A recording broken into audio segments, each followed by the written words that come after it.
Selamat pagi semuanya. Ketemu lagi kita di mata kuliah Bahan Bangunan 2. Materi hari ini itu masih terkait tentang agregat, tapi hari ini itu adalah subbab terakhir dari materi agregat kita.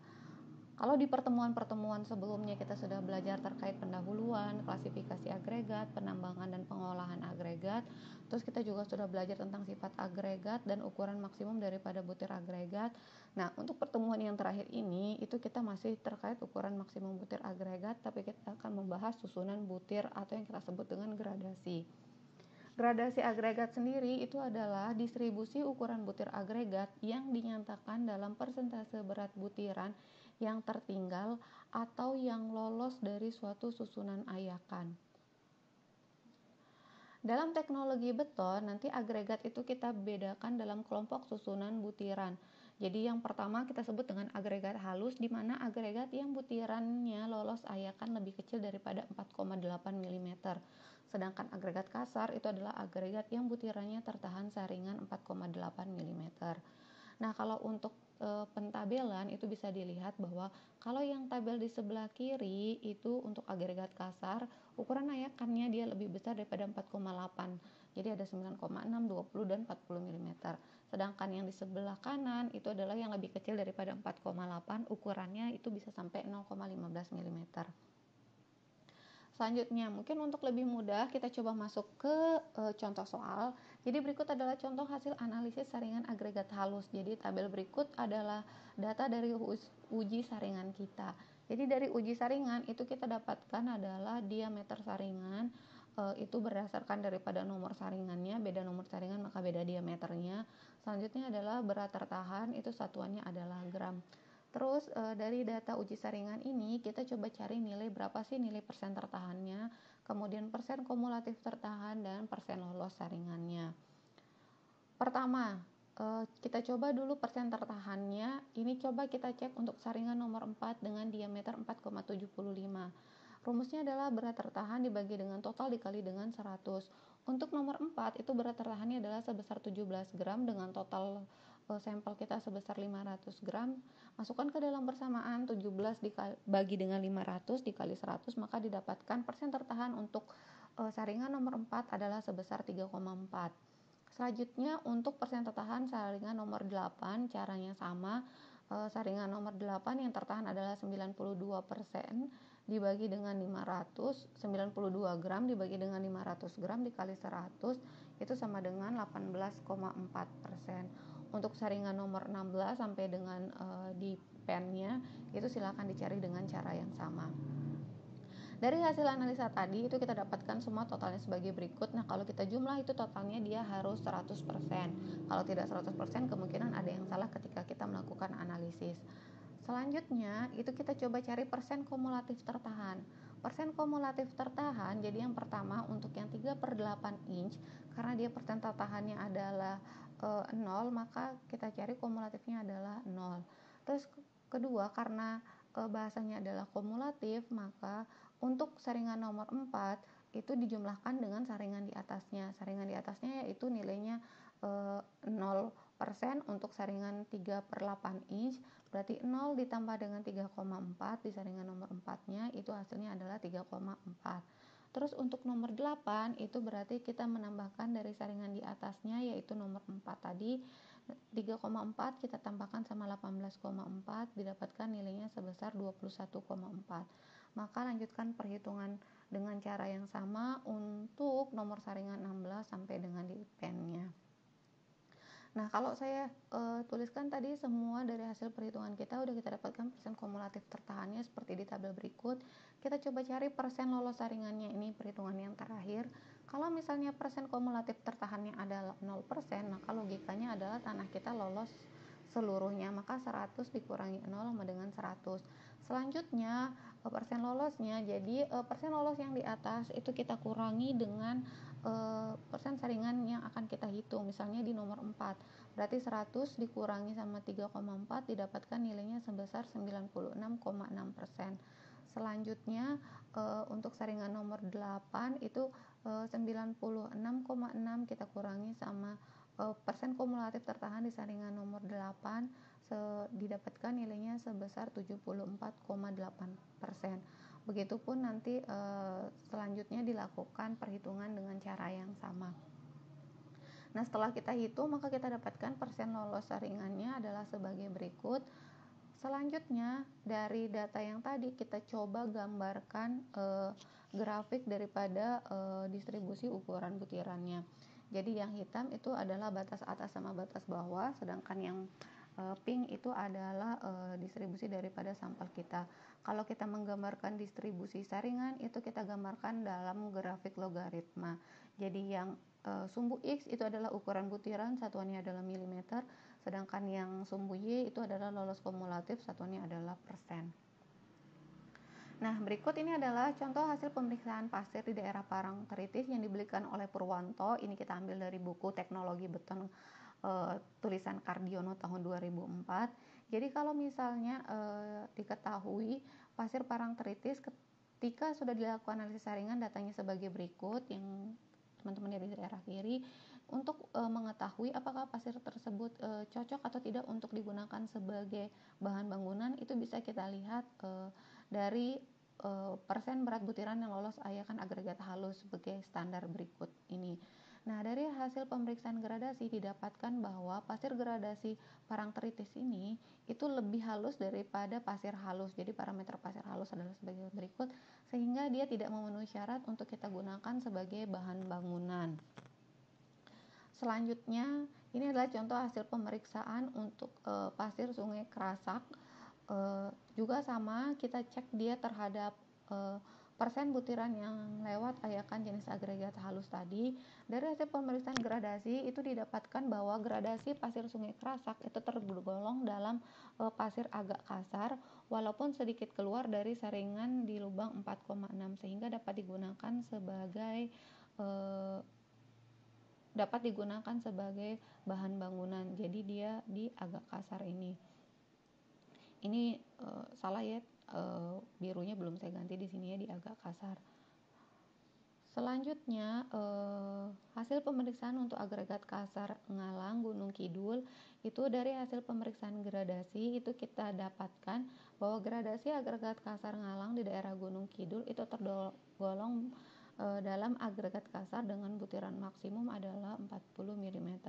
Kalau ini adalah persen untuk lolos ayakan yang agregat kasar. Jadi kalau agregat kasar itu dibagi jadi 40 mm, 20 mm dan 12,5 mm.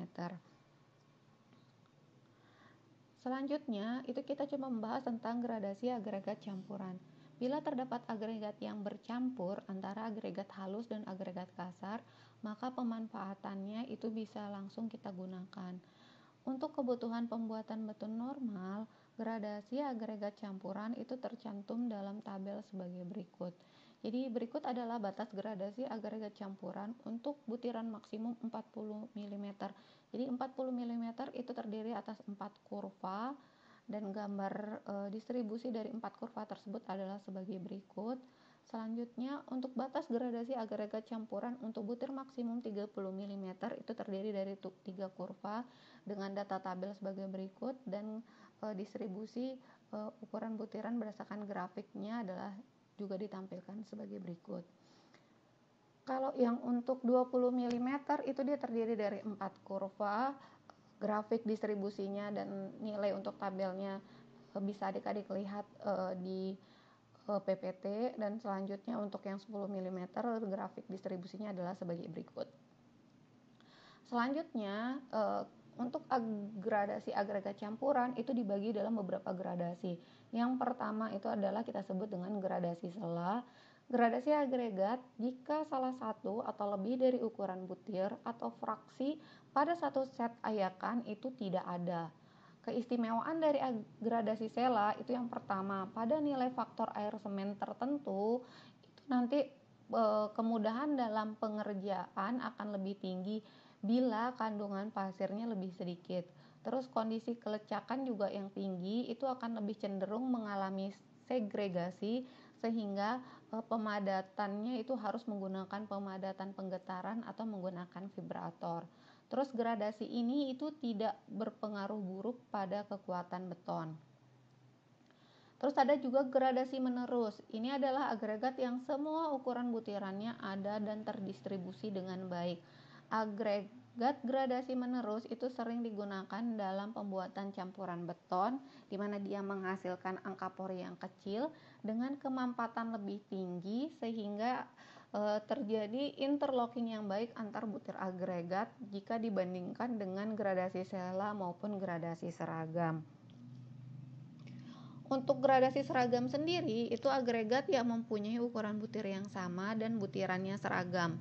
Agregat dengan gradasi ini itu dipakai untuk pembuatan beton ringan, jenis beton tanpa pasir, atau untuk mengisi agregat dengan gradasi sela untuk campuran agregat yang kurang baik atau tidak memenuhi syarat. Terus selanjutnya kita coba bahas tentang modulus kehalusan butir. Fines modulus atau modulus halus butir itu merupakan nilai yang menunjukkan tingkat kehalusan atau kekasaran butir agregat. Agregat halus sendiri itu memiliki nilai modulus halus butiran antara 1,5 sampai dengan 3,8. Sedangkan agregat kasar itu memiliki nilai modulus kehalusan 6 sampai dengan 8. Makin besar nilai modulus halus berarti makin besar ukuran butir agregatnya. Fine modulus itu didapatkan dari persentase butir yang tertinggal di suatu ayakan, kemudian kita bagi dengan 100.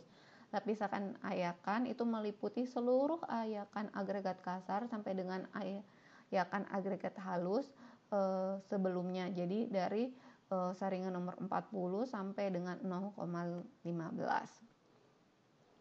Berikut adalah modulus kehalusan butiran tabelnya. Jadi agregat kasar dan agregat halus berdasarkan standar industri Indonesia nomor 52/80. Kita coba masuk di contoh soal yang pertama.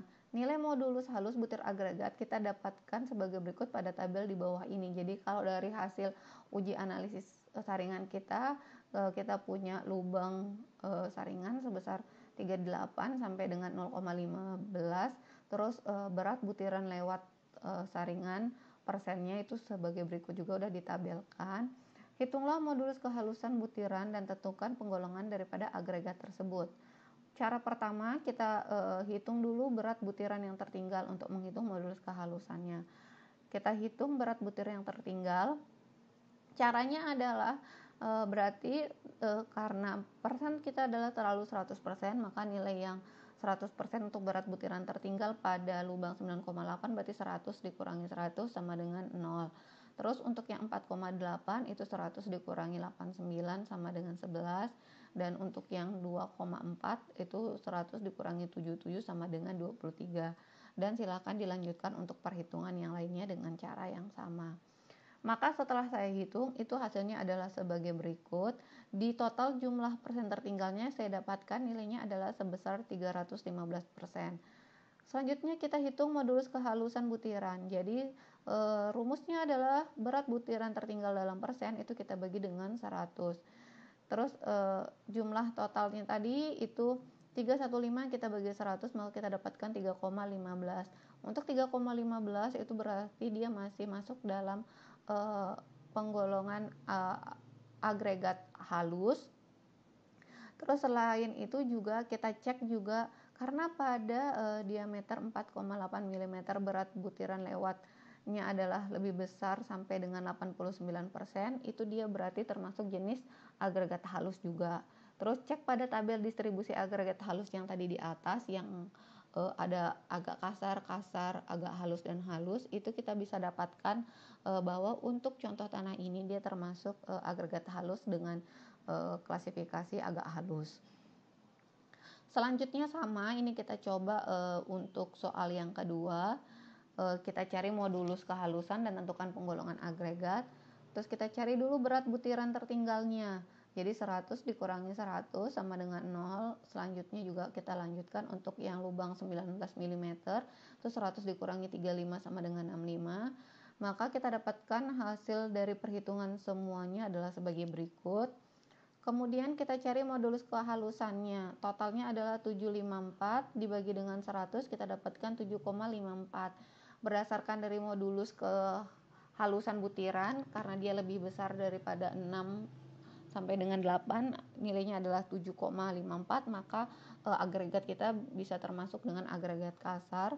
Terus kita bisa cek di saringan lubang 4,8 itu nilai yang lewatnya juga sebesar 3%, maka dia akan kemungkinan masuk jenis agregat kasar juga.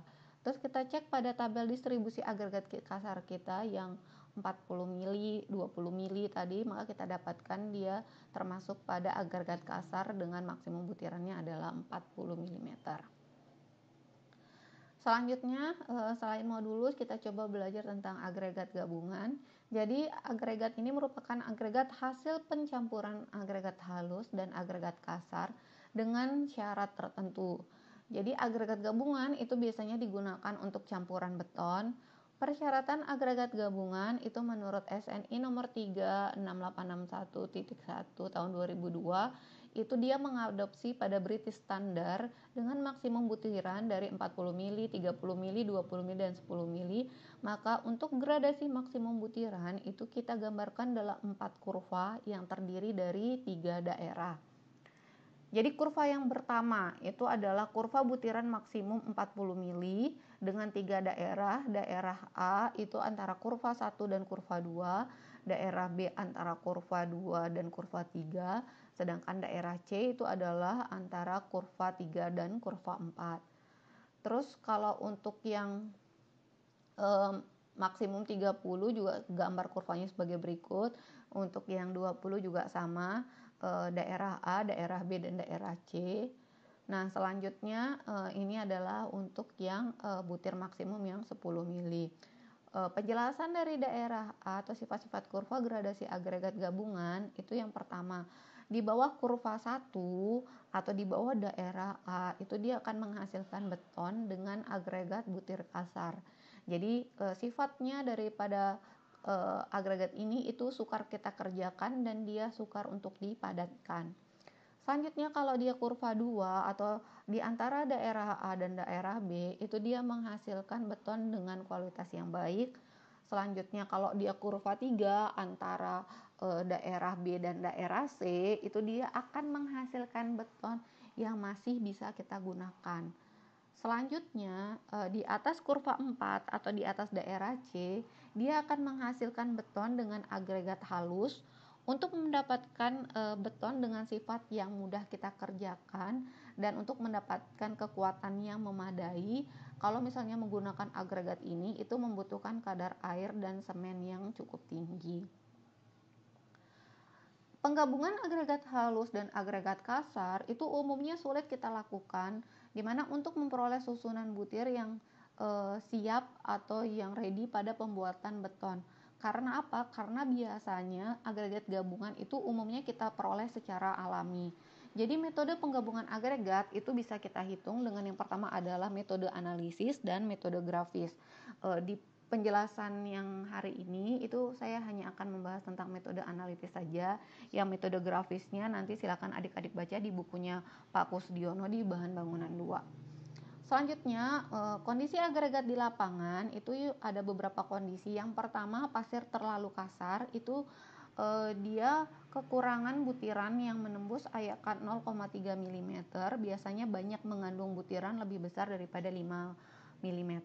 Selanjutnya, pasir terlalu halus itu biasanya dia mengandung banyak bagian halus yang menembus ayakan 0,3 mm dan 0,15 mm atau mengandung lumpur.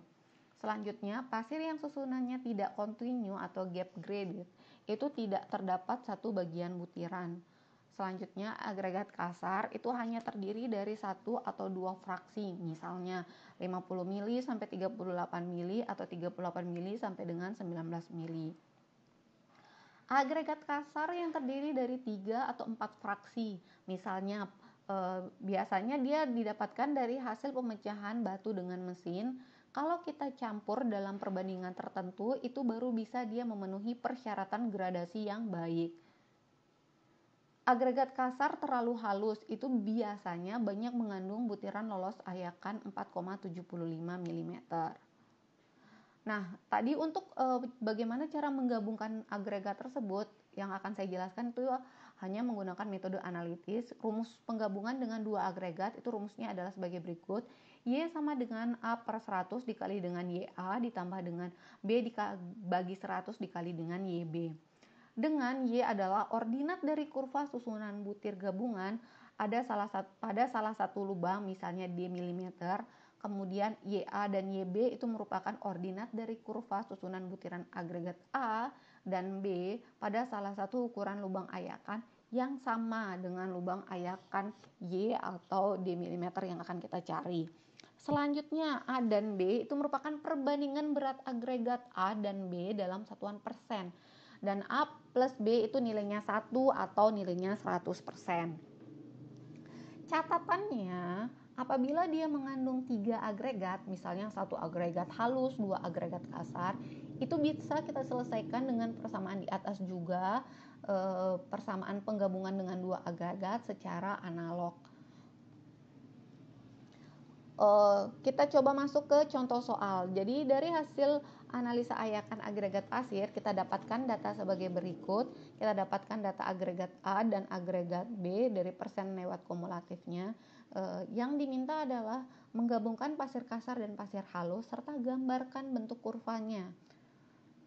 Pertama, untuk menggabungkan agregat kita bisa tinjau dua lubang ayakan. Jadi yang kita coba tinjau di sini adalah untuk ukuran D sama dengan 0,60 mm dan D sama dengan 0,30 mm. Ini 0, ya. Agar diperoleh dua persamaan yang dapat diselesaikan secara matematis.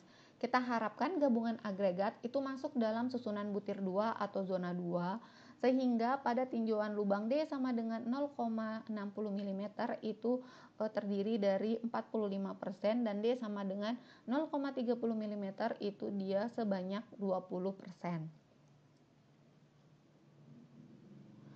Nah, jadi ini yang coba kita cek adalah yang diameter 0,6 sama 0,30. Jadi pasir A itu di D 0,60 mm-nya itu dia sebanyak 19%, sedangkan D sama dengan 0,30 mm-nya itu sebanyak 5%. Kalau pasir B untuk diameter 0,60 meter dia dia sebanyak 88%, sedangkan untuk D 0,30 mm itu dia sebanyak 49%. Maka kita coba hitung gabungan pertama, masukkan ke dalam persamaan. Kita ingat A plus B itu nilainya adalah 100%, maka kita tulis rumusnya Y kita tadi adalah 45, terus A per 100 dikali dengan 19 adalah D 0,60 kita untuk pasir A. Terus 10 min A, kenapa 10 min A? B tadi adalah A plus B sama dengan 100, maka supaya kita dapat persamaan yang bisa kita substitusikan atau kita hilangkan nanti, maka kita cari dengan parameter yang sama. Kita pakai aja parameter A. Jadi berarti B sama dengan 100 min A dibagi dengan 100. YB adalah banyaknya pasir di 0,60 mm pasir B. Itu adalah 88. Masukkan ke dalam persamaan, kita hitung persamaannya, maka kita dapatkan nilainya adalah 19A min 88A plus 8800 dibagi dengan 100. Maka kita dapatkan persamaannya adalah sebesar 45 sama dengan 880 dikurangi 69A dibagi dengan 100. Terus kita lakukan analisis, kita dapatkan 69A sama dengan 4300, A sama dengan 62,3%. Karena A plus B sama dengan 100, maka kita bisa mencari nilai B-nya, maka kita dapatkan nilai B-nya sebesar 37,7%. Ini kita sudah dapatkan untuk gabungan yang pertama, pasir A dan pasir B. Selanjutnya, untuk gabungan yang kedua itu caranya sama. Karena gabungan yang kedua tadi kita mau dapatkan sebanyak 20%, maka Y-nya kita ganti dengan 20%. Terus parameter yang di pasir A yang di 30 adalah 5%, sedangkan yang pasir B adalah 49%. Maka kita dapatkan untuk gabungan kedua nilai A-nya sebesar 65,9% dan B sebesar 33,1%. Selanjutnya dari hasil analisis di atas, kita rata-ratakan pasir A dan pasir B-nya, maka kita dapatkan total rata-ratanya sebesar 64,1% dan 35,9%. selanjutnya itu kita masukkan ke dalam tabel berikut. Nah, tabel ini itu komposisi gabungan. Jadi 64,1% dikali dengan agregat A, sedangkan 35,9% itu kita kalikan dengan agregat B. 6,41 dikali 100%, 64,1% dikali dengan 100 itu hasilnya adalah 64,1. Terus nanti juga begitu selanjutnya. Terus kalau misalnya yang ini juga sama, 35,9 dikali dengan 100, nanti hasilnya 35,9, terus 35,9 dikali 99 nanti hasilnya 35,541. Kalau sudah kita totalkan 64,1 ditambah 35,9 hasilnya 100, sama untuk semuanya. Nah, ini adalah spesifikasi untuk zona 2, batas atasnya adalah nilainya sekian dan batas bawahnya sekian. Maka dari data tabel berikut selanjutnya kita buat gambar grafik distribusi ukuran butirannya. Yang kita masukkan ke dalam grafik adalah ayakan, nomor ayakan, terus total gabungan, batas atas dan batas bawah. Maka dari hasil grafik tadi itu kita dapatkan grafik kita seperti berikut ini. Jadi yang kuning itu adalah agregat gabungan kita, sedangkan yang ungu batas atas dan yang hijau itu merupakan batas bawah. Mungkin sekian materi agregat kita hari ini. Sampai ketemu nanti di bab selanjutnya. Kalau ada kesalahan saya mohon maaf. Wabillahi taufiq wal hidayah. Wassalamualaikum warahmatullahi wabarakatuh. Selamat pagi semuanya dan tetap semangat belajar.